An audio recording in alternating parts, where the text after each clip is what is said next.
Donc ce projet, Laurence l'a rappelé, il a un point de départ qui date de l'année dernière, avec diapo suivante, avec l'analyse des accords QVT. On l'a refait cette année, l'analyse des accords, même si en 2018, il y a eu 63 accords.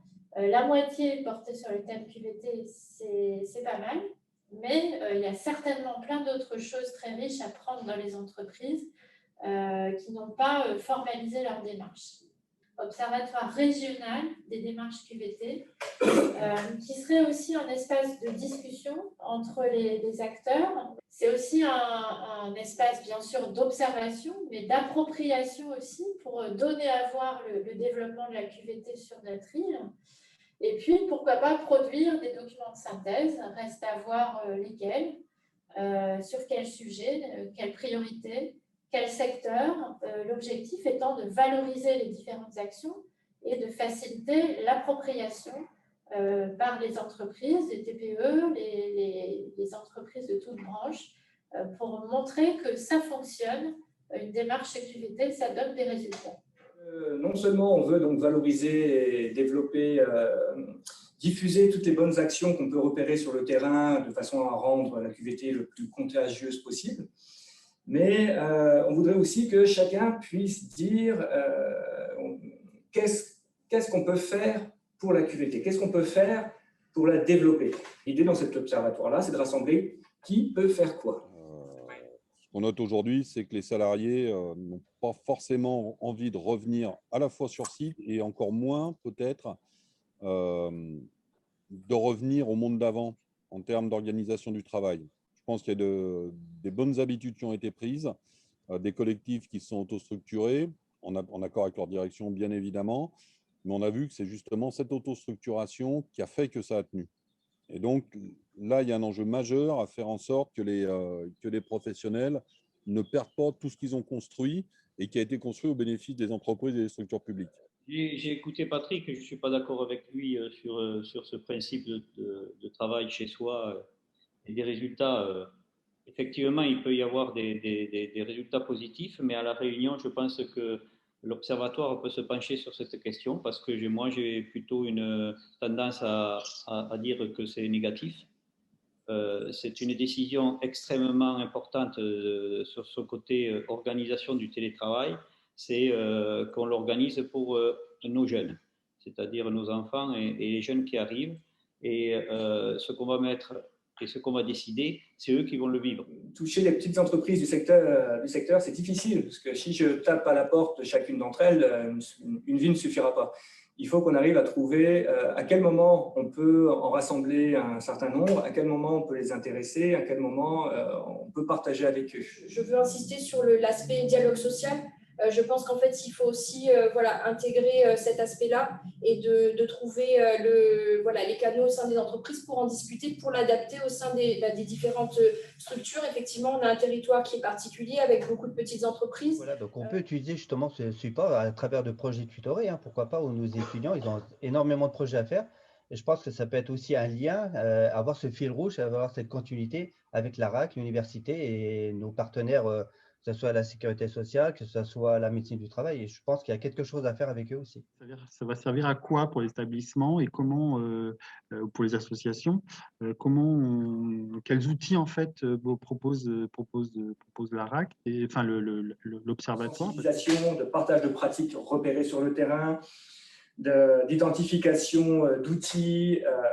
En fait, c'est surtout on va dire le point central vers qui se tourner quand on cherche de l'information. On aimerait, en partenariat avec la RAC, c'est de développer des séances de sensibilisation du style webinaire ou alors petit atelier que nous inclurons dans nos différentes manifestations prévues tout au long de cette année. La notion de qualité de vie au travail revêt plusieurs aspects et il me semble important d'être assez précis dans là où on veut aller et pour pouvoir toucher notre cible qui est, à mon avis, la TPE-PME. Effectivement, donc on pourra, lors des différentes actions qui sont menées dans le cadre de ces filières, introduire, à mon sens, la notion de qualité de vie au travail et avoir déjà un public un peu qui est là certainement pour autre chose, mais qui sera capté en fait. C'est que cet observatoire demande aux différentes caisses régionales de faire des expérimentations sur des thématiques. Il va y avoir des expérimentations sur, j'en ai aucune idée, sur le télétravail, le travail à distance, des expérimentations sur le retour de longues maladies, sur l'ergonomie des espaces de travail. Et chacune des caisses régionales choisit l'expérimentation sur laquelle elle veut travailler sur la base d'une méthodologie qu'elle affine avec l'Observatoire national. Et puis après, l'idée, c'est qu'elle remonte, elle évalue le dispositif qui a été mis en place, elle le remonte à l'Observatoire qui le redescend après à l'ensemble des 39 caisses régionales. Le point un peu noir qui est ressorti, c'est l'équilibre vie pro, vie perso. On est en train d'essayer de se dire, OK, comment, déjà, qu'est-ce que ça veut dire? Et du coup, qu'est-ce qu'on peut mettre en place? Là, l'idée, est-ce qu'il n'y aurait pas des problématiques similaires entre les différentes entités ou entre certaines entités sur lesquelles il ne faudrait pas qu'on se mette à 2, 3, 4 pour essayer d'adresser le problème. Il faut arriver à décider quel axe de travail on va traiter en priorité. Pour que tout le monde soit d'accord, il faut arriver justement à trouver des organes de discussion de façon à ce que tous puissent s'exprimer. Nous essayons d'animer, d'intervenir auprès de ces réseaux.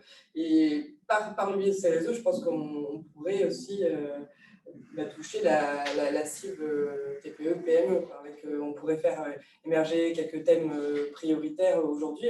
Vous avez parlé de l'équilibre entre vie pro et vie perso. Je pense que c'est tout à fait d'actualité avec la crise sanitaire qu'on connaît tous, qui j'espère sera bientôt derrière nous, mais qui probablement a fait émerger ces sujets-là. Je pense qu'il y a un intérêt majeur à ce que les entreprises soient représentées. Autant la parole des institutionnels peut être légitime, mais je pense que les entreprises écouteront d'autant plus les entreprises. C'est un sujet qui a déjà été largement approprié, appréhendé par les personnes en responsabilité dans les établissements hospitaliers.